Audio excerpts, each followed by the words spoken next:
Anthony Miles had always believed in the virtue of hard work.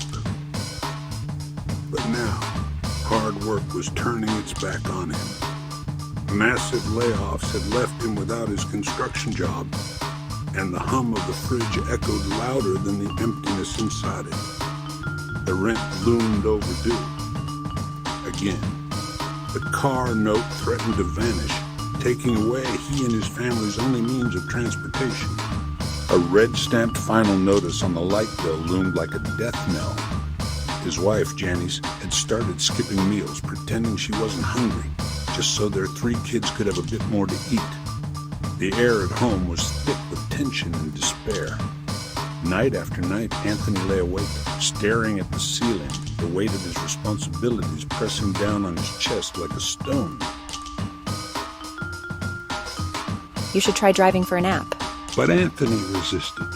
He was determined that he'd find another job in construction. But hope dwindled as the days passed, and eventually, desperation knocked at their door. Weeks later, Anthony swallowed his pride, downloaded the DriveX app, and started working immediately. The driving wasn't as bad as he thought. In fact, he found a strange solace in it. He even met a few business connections that might help him get back into his field. Earning about $500 to $600 a week, he managed to keep the lights on, the fridge humming with a bit more than noise, and the eviction notice at bay. He started working longer hours, pushing further into the night. Despite promising Janice he'd be home at a reasonable hour.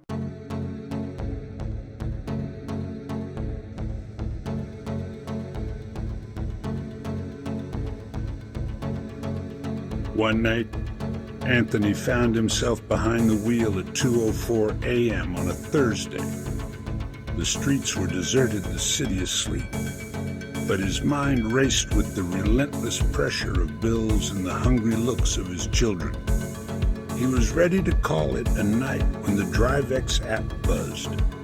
A long ride, 5 stops, paying $215. At this hour, in this neighborhood known for its dangers, it felt ominous. But 45 minutes meant more money, and more money meant maybe, just maybe, his family could breathe a little easier. Ignoring the knot in his stomach, he accepted the ride. The rider's username was Conrad D, with a pickup location at Sam's gas station, an area infamous for crime and violence. Anthony's first instinct was to cancel, but the thought of his kids' empty plates and the overdue bills held his finger back. He needed this. He had no choice. Anthony pulled up. Conrad emerged from the shadows like a wraith, tall, lean, wearing black jeans, a black hoodie, and black gloves. No bags, no smile, no greeting. Just a chilling silence. He slid into the back seat, a phantom in the night. Rough night. Conrad didn't respond, didn't even look up. Anthony swallowed, turned the music down low, and tapped the navigation. The route twisted through the darkest corners of the city. 5 stops. No conversation. Just him and the silent specter in the back.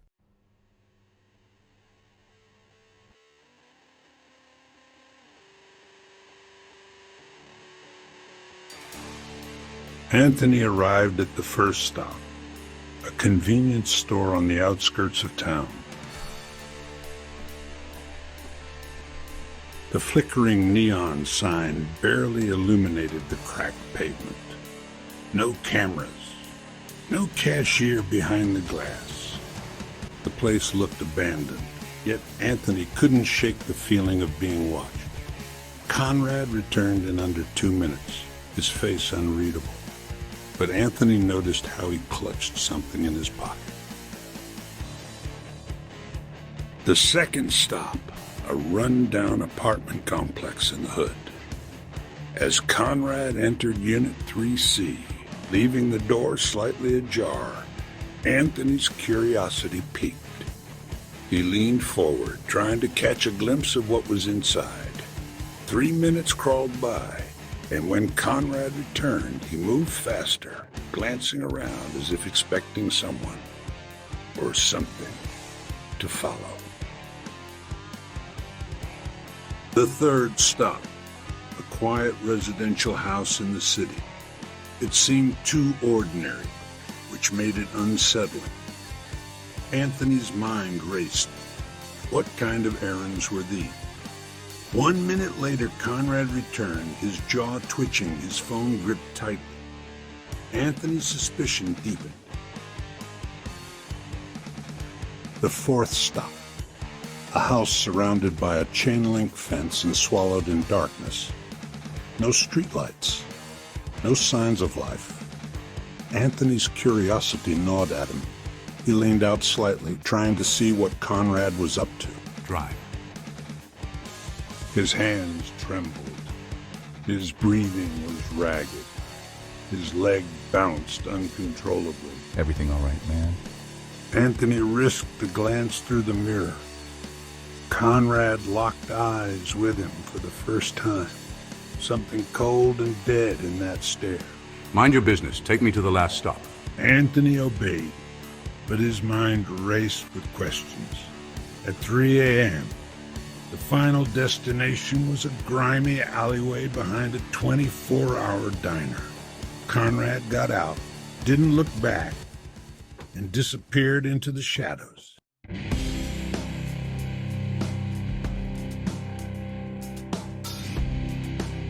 Anthony exhaled, the weight of the night still heavy on his chest. When he got home, the house was silent, shrouded in darkness. He tiptoed through the shadows, kissed Janice on the forehead, and slid into bed. Morning arrived with the jarring contrast of normalcy, the smell of bacon, the sounds of laughter. Janice and the kids were eating breakfast like nothing in the world was wrong. Anthony sat down, smiling through his exhaustion, and recounted the strange rider from the night before. They chuckled, but Anthony's mind lingered in the shadows of the previous night. Life, it seemed, kept going, even when darkness lurked just out of sight.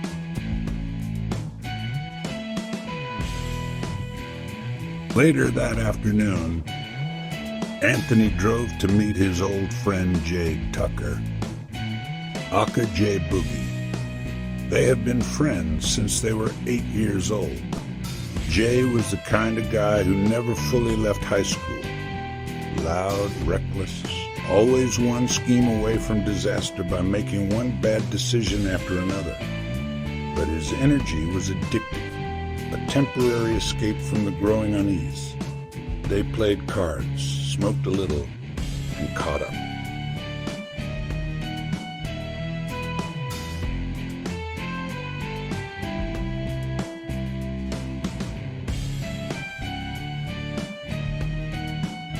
But even in the lighthearted banter, Anthony couldn't shake the feeling of something lurking beneath the surface.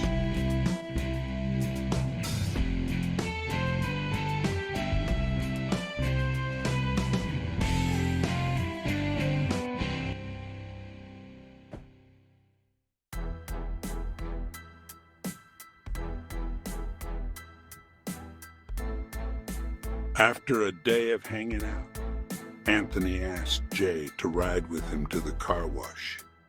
When they arrived, Anthony decided to vacuum the car first before driving through the wash.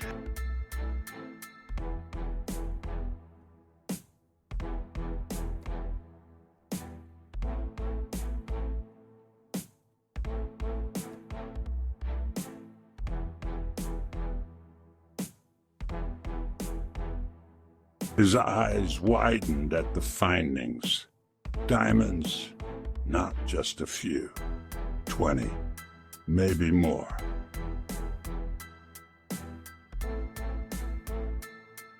What the fuck?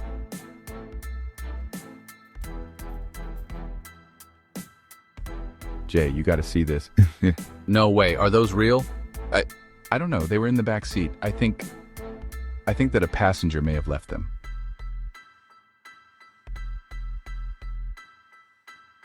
Man, this is a blessing. You don't just find stuff like this unless the universe wants you to have it. Or unless you're being set up. Possession is 9/10 of the law, baby. Jay grinned, the glow in his eyes growing. No, I need to find out what this is. These could be stolen. This could be dangerous. Bruh, you're overthinking. Look at your life. You are broke. Your light's barely on. If these are real, we just changed our family tree forever, man. Anthony went quiet, the darkness from the night before settling back in. I bet these belonged to my last rider last night, Conrad. The nigga was creepy AF. Man, and fuck that nigga. If he lost them somewhere, how's he gonna know that he lost them in your car? That's my question. Shit, we good.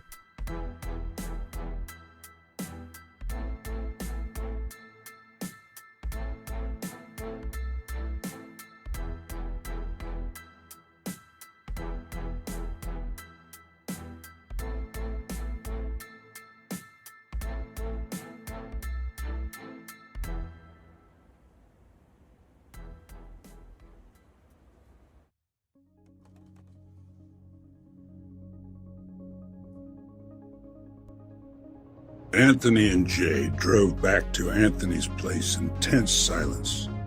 Janice was on the couch with the kids.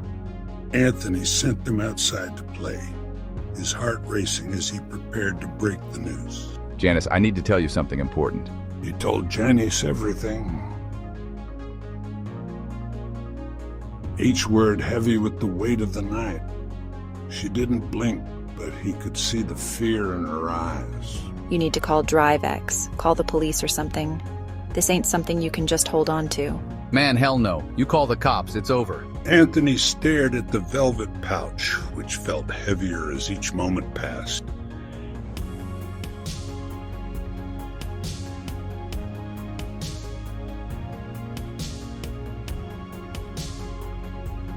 Which felt heavier as each moment passed. As if it carried the weight of their future, He looked around the room at his dreary apartment that was falling apart. He then looked at his wife, Janice, as if he had failed her. Anthony agreed. This would be life-changing. After his family was asleep, Anthony got up, drove around the city alone, the diamonds tucked in his jacket like a secret burning a hole in his conscience. His mind spun in endless circles. Should I report it? Should I hide them? Should I sell them? The city lights blurred as he drove, every shadow a reminder of the danger he may be in.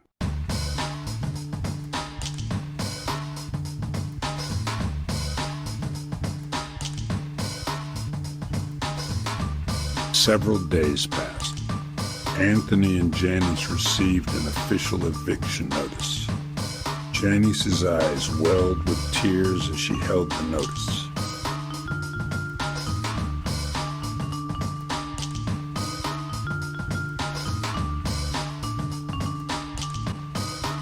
They both sat on the sofa in silence.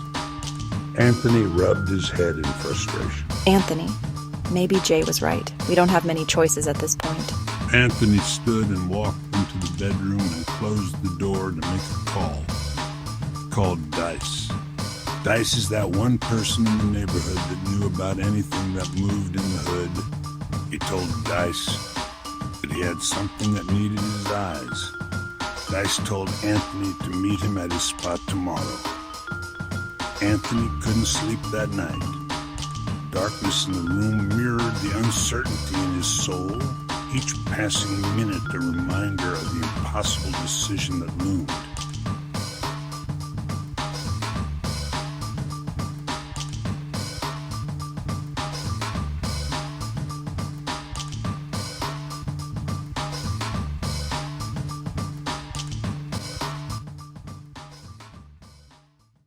Meanwhile, across the city, Conrad was unraveling. Mr. K had trusted him with those diamonds. Over 20 flawless stones meant for a deal that could expand his empire and lock in global power. And now, they were gone, lost, swallowed by a city too big to search and too dangerous to fail in. The deal was set for 10 days from now, in their private warehouse near the docks. And Conrad had no idea where the diamonds were. None. Just the memory of 5 stops, a shadowy car ride, in a bag that never made it back. He knew what had to happen next. He had to call Mr. K. That thought alone made his stomach twist. Conrad had seen what happened when people disappointed Mr. K. He'd watched him laugh as he doused his own cousin John Boy in gasoline and lit the match because his cousin came up $500 short. Conrad's hand shook as he tapped the number. Sweat trickled down his brow, his shirt clinging to his back like wet paper. Conrad swallowed hard. We have a problem. There was a pause. Mr. K said, like a man ordering coffee. The package... Conrad started, voice cracking. But Mr. K cut him off. What about the package? I was told you secured it without a hitch. Conrad closed his eyes.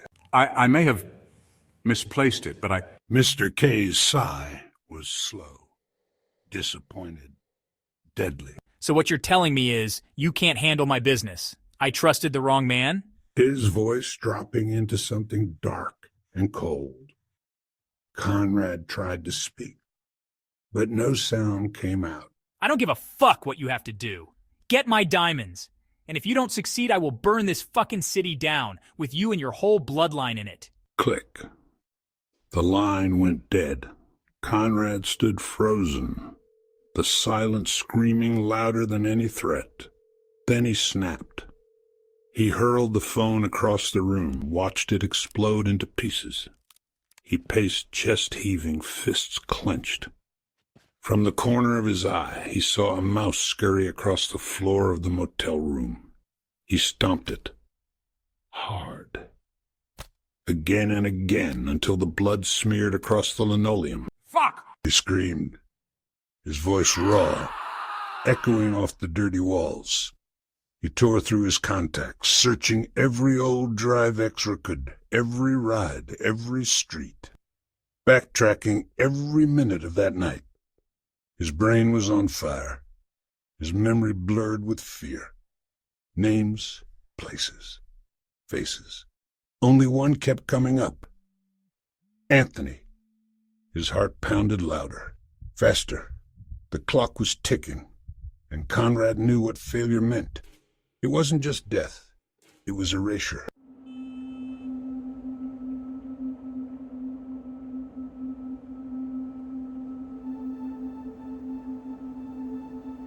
Anthony headed over to see Dice. He pulled one diamond from the pouch and kept the rest tucked away. Dice was a neighborhood relic, the kind of dude who never left his block and somehow knew everything that moved through it. He owned a storefront that looked condemned, except for the single red bulb above the door. Inside, the air was thick with dust and something sour. Dice sat behind a cluttered desk, hunched like a spider, chain-smoking, his eyes yellow and sharp. He said nothing as Anthony placed the diamond on the counter. Dice picked it up with tweezers, held it under a cracked magnifying glass, and studied it like it might whisper secrets. The silence stretched. Did you steal this from a jewelry store? No, not exactly. Dice leaned in. His smile was thin. Then you're sitting on something real valuable, my man. This stone, it's worth $500,000. Easy, you hear me? $500,000. Anthony felt his knees go soft. You serious? Dice didn't blink. He became intrigued. Where'd it come from? Do you have more? Thanks for the info, man. He left quickly, heart pounding. Anthony went straight home, explained to Janice what went down with Dice. He was concerned that Dice may talk. Dice was a little too excited. She didn't flinch, just held him tight and whispered. This could be our way out, baby. But Anthony couldn't stop looking at the diamonds and how he was playing with fire. He couldn't stop feeling like something was closing in. And he was right, because across town, in a dim motel room, Conrad had finally found his old ride history. He had finally figured out where he may have left those diamonds.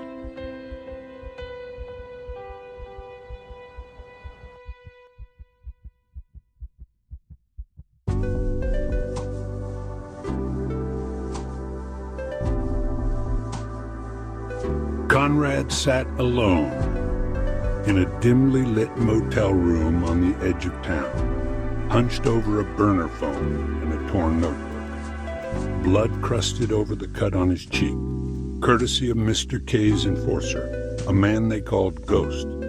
No one ever saw Ghost twice. The diamonds were gone, and Conrad had a few nights left to find them.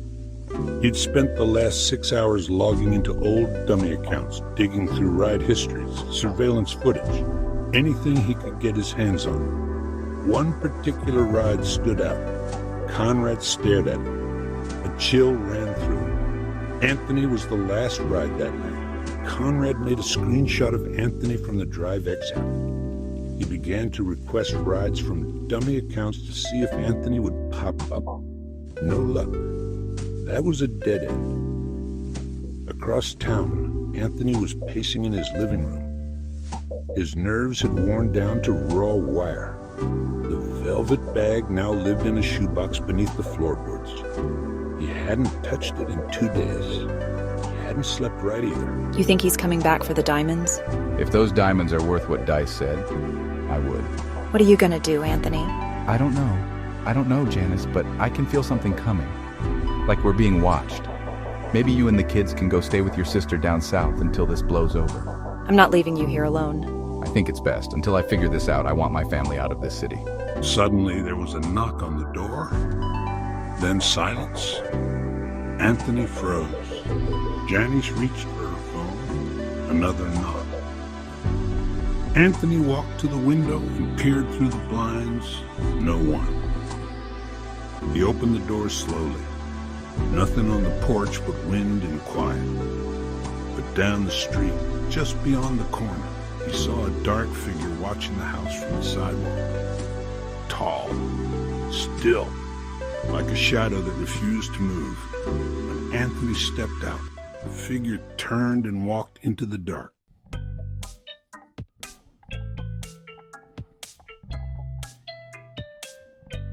Later that night, Jay Boogie was high. Real high. And definitely not thinking straight.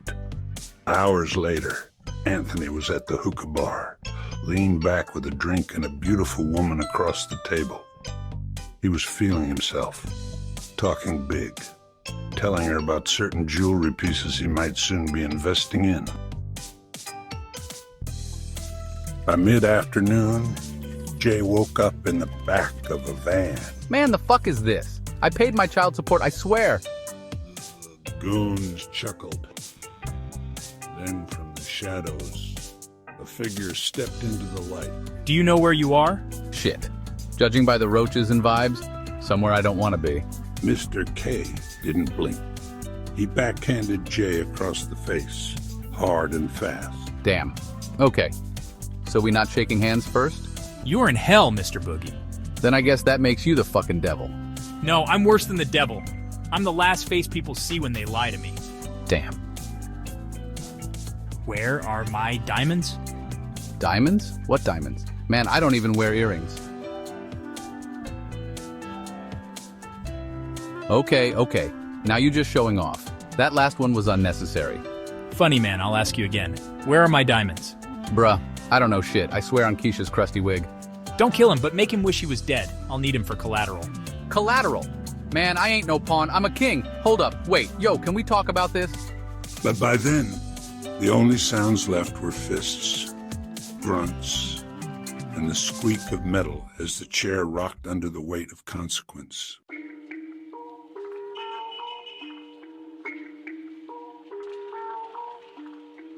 The next morning, Anthony woke up uneasy. Something didn't feel right. First thing he did was check his phone. Still no reply from Jay. Come on, Jay. You always call back. He paced around the kitchen, glancing at the floorboard where the diamonds were hidden.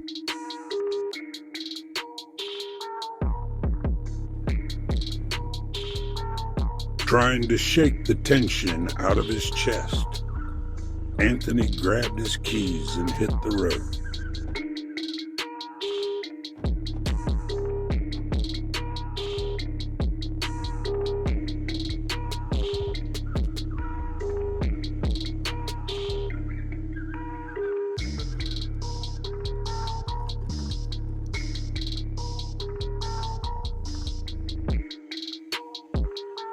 A text from Dice. Yo, the street's talking heavy. Word is out about y'all and them diamonds.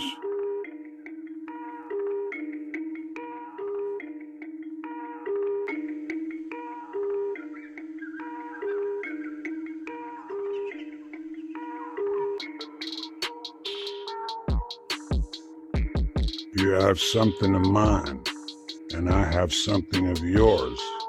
Meet me where you drop me. Midnight. Don't be late. Thank God Janice and the kids are out of town.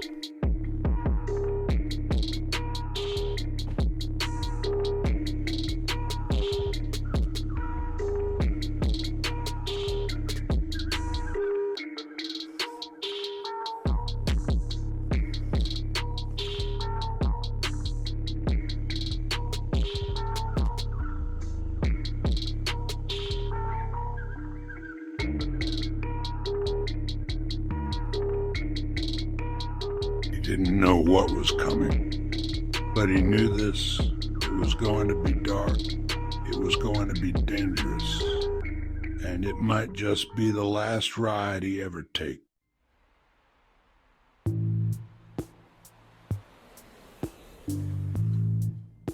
Anthony pulled into the alley behind the Soul Food Diner.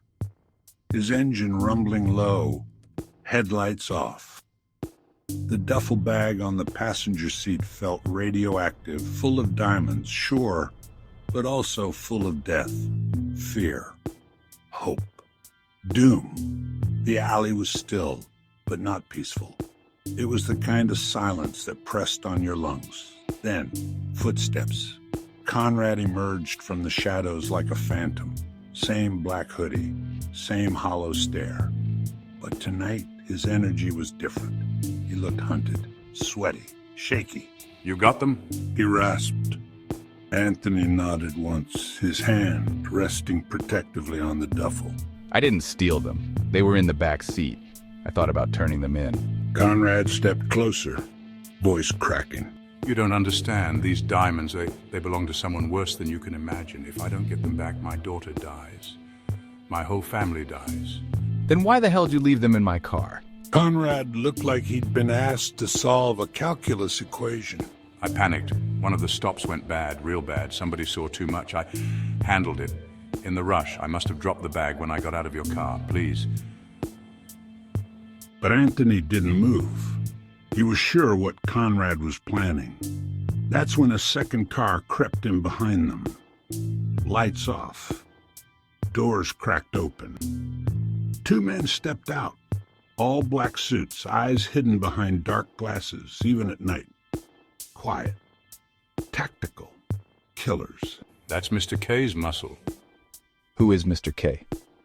A man you never want to mess over. Shit, it's a setup. They're here to kill both of us. Anthony's mouth went dry.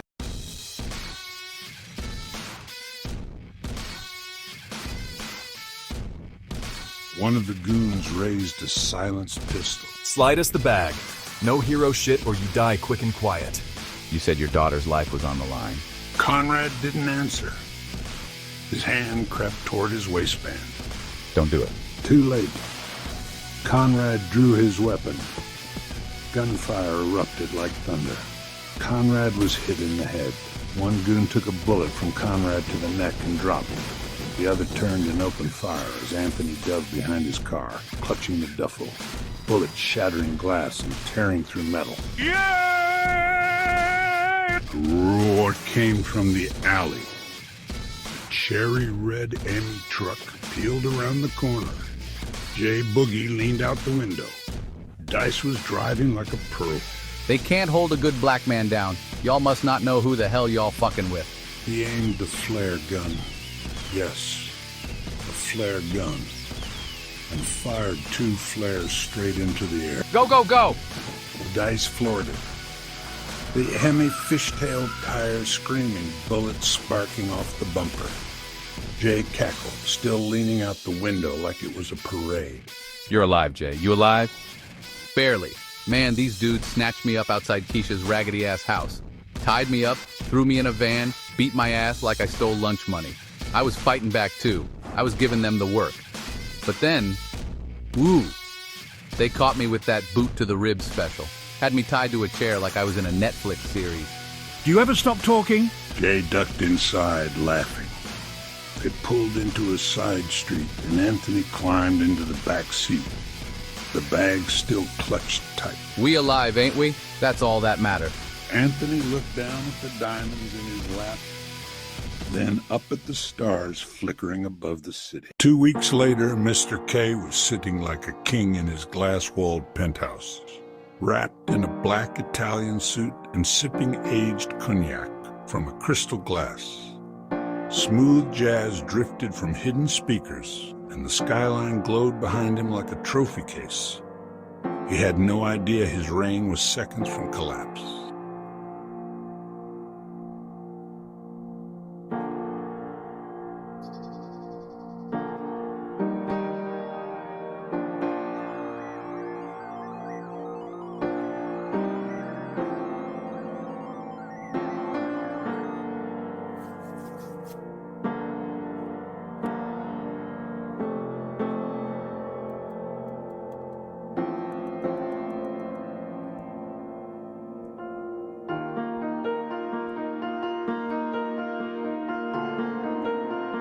Outside, 5 black SUVs surrounded the building.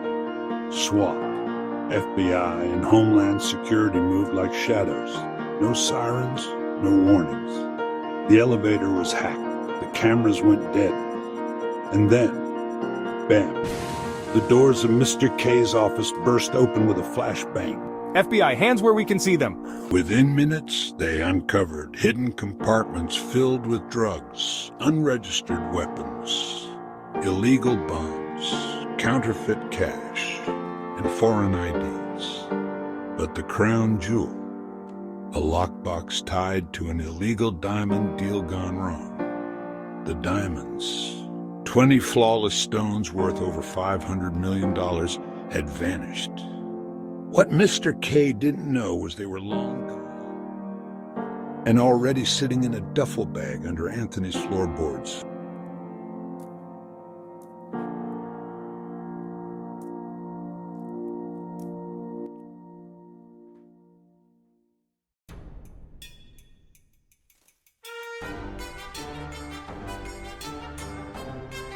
Later that afternoon, at Anthony's house, everything felt different. The past few weeks had been madness, but now, the sun was out. Smoke curled off the grill, and peace hung in the air. Janice was on the back deck in a sundress, flipping burgers, while their 3 kids ran through the sprinkler in fits of laughter. Inside, Anthony and Jay were kicked back on the couch, plates empty, bellies full. Dice was in the recliner, sipping a cold beer and nodding off. Miss Justin, an international sting operation has brought down alleged crime boss, known only as Mr. K. Wait, turn that up. Authorities confirm that the diamonds at the center of this investigation were property of the royal family of Zahan and are valued at over $500 million. The FBI has issued a public statement. A $1 million reward will be given to anyone who returns the diamonds safely. Jay jumped to his feet like he'd just won the lottery. 1 million! Anthony, you hear that? $1 million bucks? Anthony looked out at the backyard, at Jenny's, at the kids, at the peace they had fought so hard for. Man, we about to be rich and legal. No more Drive X, no more shady stops, no more running. I'm talking penthouses, jet skis, maybe even a chef. You know I don't cook. Anthony smiled, finally letting himself relax. Let's get that reward. Jay grinned, arms spread wide like a game show host. And after that, crab legs every Friday, deluxe. We made it, baby. Dice raised his beer. To peace, finally. And as laughter filled the room and burgers sizzled outside, the chapter closed. Not with sirens or gunshots, but with family, freedom, and the scent of barbecue in the air.